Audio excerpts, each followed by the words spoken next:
जय हिंद। यदि आप माइक्रोसॉफ्ट वर्ड सीख चुके हैं तो माइक्रोसॉफ्ट एक्सेल भी सीखना ज़रूरी है, क्योंकि अगर आप किसी ऑफिस में वर्क करने चाहते हैं तो वहाँ पे डेटा से रिलेटेड भी वर्क किया जाता है, यानी कि डाटा एंट्री का वर्क किया जाता है। तो जो हम लोग डाटा एंट्री का वर्क करते हैं वो माइक्रोसॉफ्ट एक्सेल में करते हैं। उससे पहले हम आपको बता दें कि माइक्रोसॉफ्ट वर्ड से रिलेटेड पूरी क्लास हम लाइव सेशन के साथ बिना कोई ऑप्शन स्किप किए हुए एक एक ऑप्शन एक एक मेनू को बता चुके हैं, तो आप वहां से जाकर देख सकते हैं। तो आज से हम लोग स्टार्ट करने जा रहे हैं एमएस एक्सेल को, माइक्रोसॉफ्ट एक्सेल हम आपको शुरू से एडवांस लेवल तक बताएंगे और साथ में हम आपको सिखाएंगे कि उसमें एआई से कैसे यूज किया जाता है। अगर आप माइक्रोसॉफ्ट एक्सेल को एआई के साथ यूज करते हैं तो माइक्रोसॉफ्ट एक्सेल यूज करना और भी आसान हो जाता है, क्योंकि अगर आप कोई बड़े बड़े डेटा बना रहे हैं, कोई बड़े डेटा एनालिसिस कर रहे हैं, या आप एक बेसिक डेटा एनालिसिस कर रहे हैं, बेसिक डेटा भी बना रहे हैं, तो वहाँ पर अगर कोई फार्मूला यूज़ कर रहे हैं तो साथ में अगर आप एआई का यूज़ कीजिएगा तो उस फार्मूला को लगाने में या डेटा को एनालिसिस करने में और भी आसान हो जाता है। तो हम आपको एआई के साथ पूरे एमएस एक्सेल को बताने वाले हैं। पूरे एमएस एक्सेल में हम आपको एआई के साथ यूज़ करके सिखाने वाले हैं। तो चलिए, यह हमारा इंट्रोडक्शन क्लास है। तो आज हम लोग सबसे पहले समझते हैं कि सिंपल एमएस एक्सेल क्या होता है, यानी कि माइक्रोसॉफ्ट एक्सेल क्या होता है।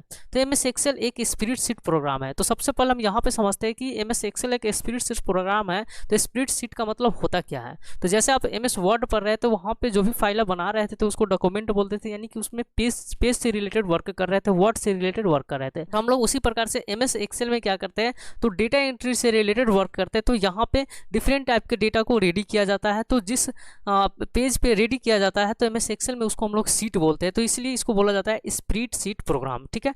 तो यानी कि एमएस एक्सेल क्या है, तो एक फुल फीचर स्प्रेडशीट प्रोग्राम है in which we can create different types of data sheet. तो हम लोग इसमें डिफरेंट टाइप के डेटा शीट को क्रिएट कर सकते हैं, बना सकते हैं। तो एमएस एक्सेल एक स्प्रेडशीट प्रोग्राम है जिसपे हम डेटा से रिलेटेड डिफरेंट टाइप को शीट को बना सकते हैं। अब हम समझते हैं कि एमएस एक्सेल से क्या क्या कर सकते हैं। We can do from MS Excel. तो एमएस एक्सेल की सहायता से आप किसी प्रकार का कैलकुलेशन कर सकते हैं, कोई भी बिलिंग कर सकते हैं, कोई भी सैलरी स्लिप बना सकते हैं, या किसी प्रकार का डाटा एंट्री का वर्क कर सकते हैं, या कोई भी अर्थमेटिकल डाटा बना सकते हैं, फाइनेंशियल डाटा बना सकते हैं, स्टैटिकल डाटा बना सकते हैं, या कोई भी बड़े बड़े पाइवट टेबल या पाइवट टेबल से रिलेटेड डाटा को आसानी पूर्वक डेटा एंट्री कर सकते हैं, या कोई भी डाटा का फॉर्मेटिंग कर सकते हैं, या डिफरेंट टाइप का data entry, any data entry को आप एमएस एक्सेल की सहायता से कर सकते हैं। अब समझते हैं कि एमएस एक्सेल को कैसे स्टार्ट किया जाएगा। तो how to start MS Excel.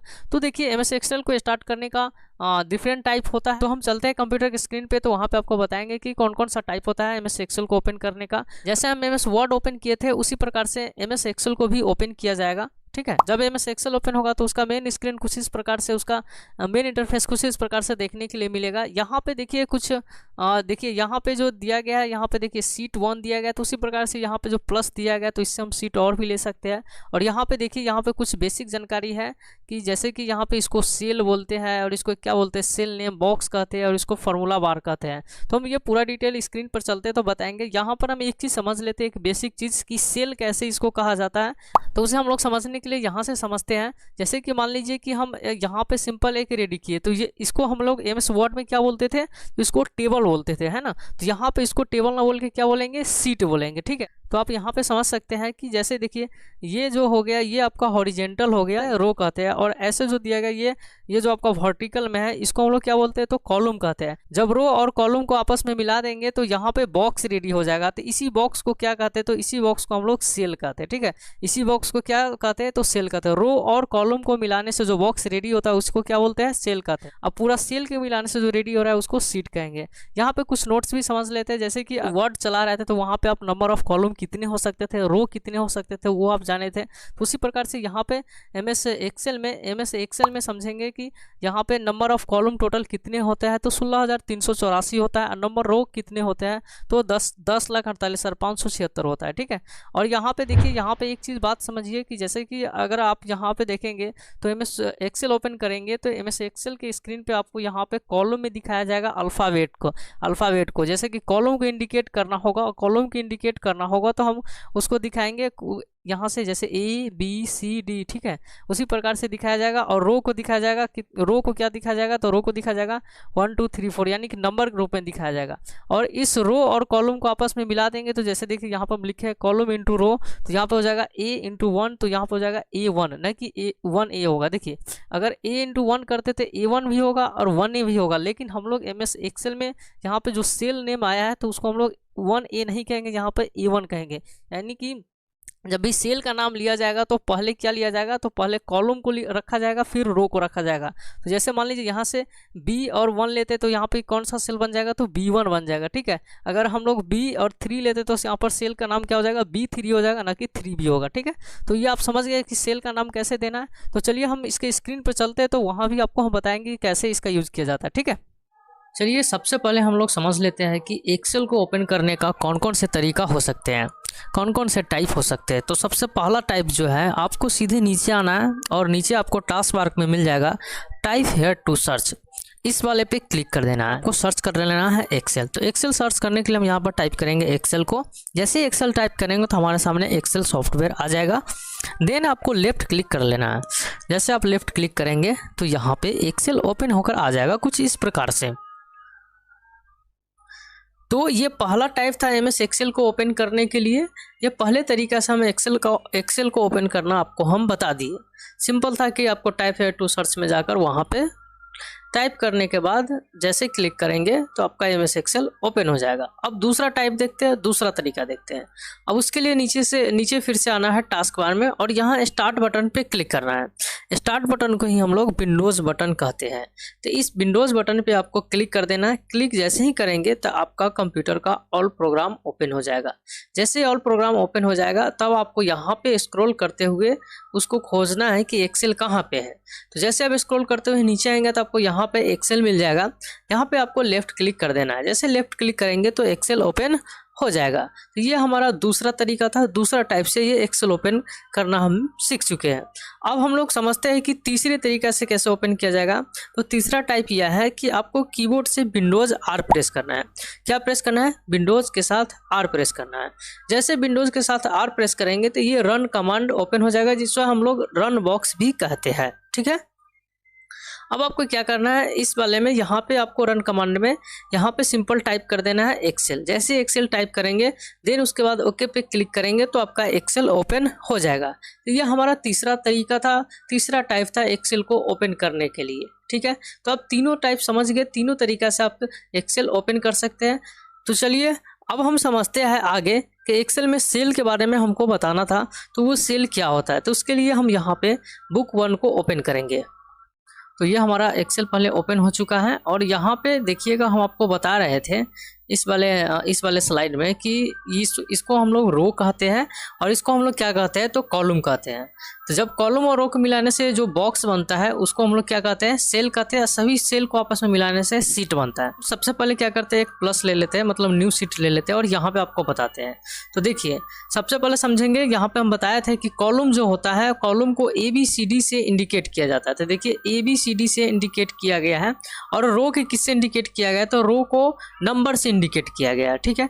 और ये जो हमारा ऊपर जो एक बॉक्स दिख रहा है इसको बोलते हैं नेम बॉक्स।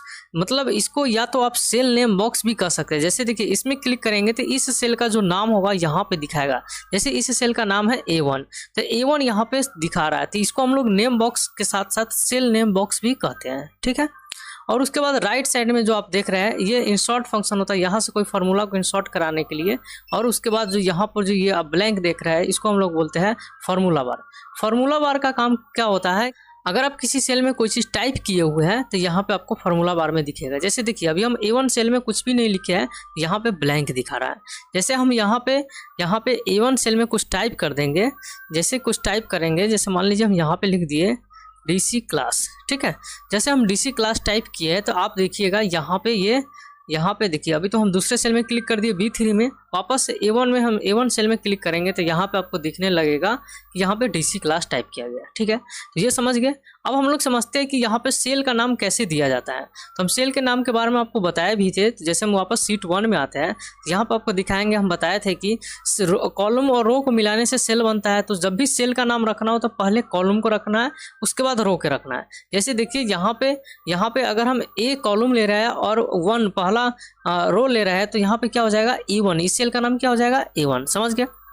जैसे कि मान लीजिए यहाँ पे सी वाला कॉलम में ले रहा है और यहाँ पे 5 नंबर के रो ले रहा है, तो ये इस सेल का नाम क्या हो जाएगा, इस सेल का नाम हो जाएगा C5, क्योंकि यहाँ से C कॉलम लिया है और 5 रो लिए है, नंबर ऑफ रो 5 लिए है, ठीक है। तो इसका सेल का नाम क्या हो जाएगा C5। तो जैसे आप इस सेल में क्लिक करेंगे तो इस सेल का नाम यहाँ पे शो कर देगा।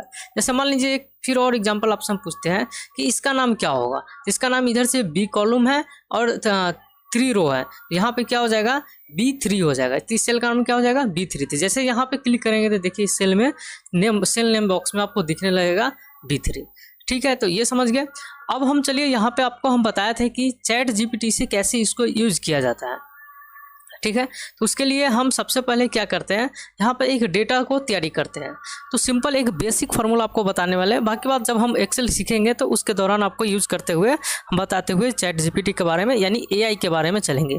AI में जो हम लोग यूज करने जा रहे हैं वो है चैट GPT।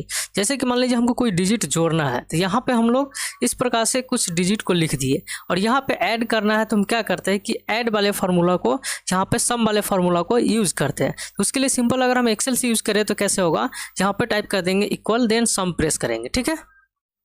देन उसके बाद यहाँ पर जैसे प्रेस कर लेंगे तो यहाँ पे आपको रेंज को सिलेक्ट कर लेना है। देन इंटर प्रेस करेंगे तो आ जाएगा। तो सम फार्मूला से कुछ इस प्रकार से सम करके निकाला जाता है। तो अब हम देखेंगे कि जैसे ये फार्मूला हम अपने खुद से टाइप करके यूज़ किए हैं, तो अगर हम चैट GPT का यूज़ करते हैं तो यहाँ पे हमको फार्मूला टाइप करने की ज़रूरत नहीं पड़ेगा, वो आपको डायरेक्ट वहाँ पे फार्मूला दे देगा। जैसे आप पेस्ट करेंगे तो अपने आप आंसर आ जाएगा। तो यही है AI से एक्सेल को यूज़ करना। तो चलिए हम समझते हैं क्रोम पे चल के। चलिए हम यहाँ पे आ गए हैं क्रोम पे और यहाँ पे आपको सिंपल सर्च कर लेना है चैट GPT। यहाँ पे चैट GPT टाइप कर लेंगे एंड देन इंटर प्रेस करेंगे तो यहाँ पे वेबसाइट चैट GPT का ओपन हो जाएगा। अब यहाँ पे आपको पहला यहाँ पे जो इंट्रोड्यूसिंग चैट GPT है यहाँ पे क्लिक कर देना है। जैसे क्लिक करेंगे तो आपके सामने ये चैट GPT ओपन होकर आ जाएगा। यहाँ पे आपको देखिए आस्क चैट GPT लिख रहा है। यहाँ पे हम लिखेंगे सम ऑफ सेल रेंज क्या था तो हम वापस चेक कर लेते हैं। तो सेल रेंज हमारा था यहाँ पे B4 सेल से लेकर B8 तक, ठीक है। तो हम यहाँ पे टाइप कर देंगे sum of cell B4 to B8 in Excel लिख दिए। देन उसके बाद हम यहाँ पे क्लिक कर देंगे। जैसे क्लिक करेंगे तो यहाँ पे कुछ लोडिंग लेगा। देन उसके बाद आपके सामने ओपन होकर आ जाएगा। यहाँ पे ये लॉगिन अगर मांगेगा तो आपको लॉगिन नहीं करना है, बिना लॉगिन किए यूज कर सकते हैं। तो यहाँ पे स्टे लॉगआउट पे क्लिक कर देते हैं। स्टे लॉगआउट पे क्लिक कर देंगे तो यहाँ पे देखिएगा जैसे आप टाइप किए थे sum of cell B4 to B8 in Excel, तो यहाँ पे आपको दे दिया calculate the sum of cells B4 to B8 in Excel using this formula. यानी कि आपको नीचे फार्मूला दे दिए कि आप फार्मूला यूज करके एक्सेल में क्या कर सकते हैं, जोड़ सकते हैं, सम कर सकते हैं। यहाँ पे आपको कॉपी करने का भी ऑप्शन मिल जाएगा। सिंपल आपको यहाँ पे क्लिक कर लेना है, इस फार्मूला को कॉपी कर लेना है, वापस एक्सेल में आ जाना है। आने के बाद जहाँ पे आप जैसे देखिए हम यहाँ पे चैट GPT यूज करना चाहते हैं उस फार्मूला का, यहाँ आने के बाद सिंपल पेस्ट कर देना है। तो पेस्ट करने के लिए कंट्रोल V प्रेस करेंगे। कंट्रोल V जैसे ही प्रेस करेंगे तो आप देखिएगा यहाँ पे हमको फार्मूला नहीं लगाना पड़ा, अपने आप यहाँ पे ऐड होकर आ गया और यहाँ पे देखिएगा फार्मूला बार में तो फार्मूला भी लग गया। तो इस प्रकार से हम चैट GPT का यूज कर सकते हैं। इतना ही नहीं और भी हम देखते हैं कि अगर हम इसको ऐसे पूछे कि जैसे हमको सम करना था, तो अगर हम ऐसे पूछे तो ये क्या बताएगा। जैसे हम यहाँ पे लिख रहे हैं एक्सेल में, ठीक है, और सेल रेंज देंगे, फिर कहाँ से कहाँ था, B4 से B8 को जोड़ने का टाइप कर दिए फार्मूला बताओ, लिख दिए और यहाँ पे आपको यहाँ पे क्लिक कर देना है। जैसे क्लिक करेंगे यहाँ पे आपको लिख दिया कि एक्सेल में सेल B4 से B8 तक को मानों को जोड़ने का फॉर्मूला यह है। यहाँ पे आपको फॉर्मूला दे दिया और यहाँ से आप कॉपी कर सकते हैं। उसके बाद आगे बढ़ेंगे तो यहाँ पे देखिए क्या लिखा है कि इसे उस सेल में टाइप करें जहाँ आप जोड़ का परिणाम देखना चाहते हैं। तो अभी जस्ट हम आपको बताएं कि जहाँ पे निकालना है वहाँ पे इसको कॉपी कीजिए और पेस्ट कर दीजिए। ये आपको सजेस्ट भी करेगा। फिर इंटर दबाएं।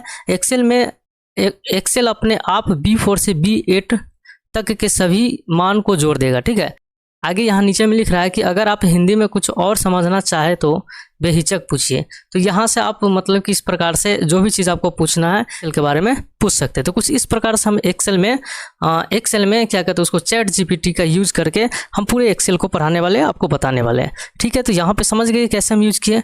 तो अब हम लोग मिलते हैं अगले क्लास के साथ एक्सेल में। जय हिंद।